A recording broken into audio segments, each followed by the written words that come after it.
నాకొక ఫ్రెండ్ ఉంది.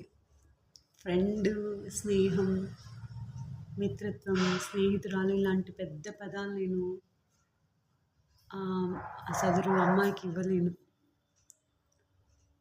తనకు ఒక అమ్మ, ముగ్గురు అక్కలు, ఒక అన్న ఉన్నారు.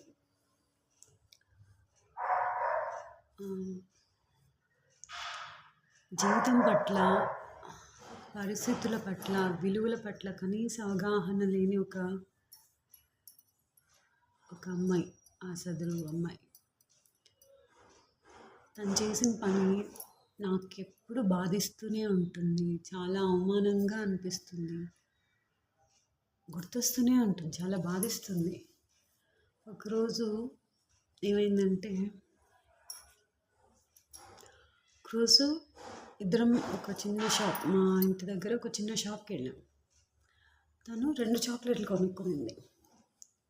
నేనేమనుకున్నా, నాకు ఒకటి ఇస్తుందే అనుకున్నా. తీరా చూస్తే 2 తనే తినేసింది. నాకు ఒక్కటి కూడా ఇవ్వలేదు. ద్రోహి.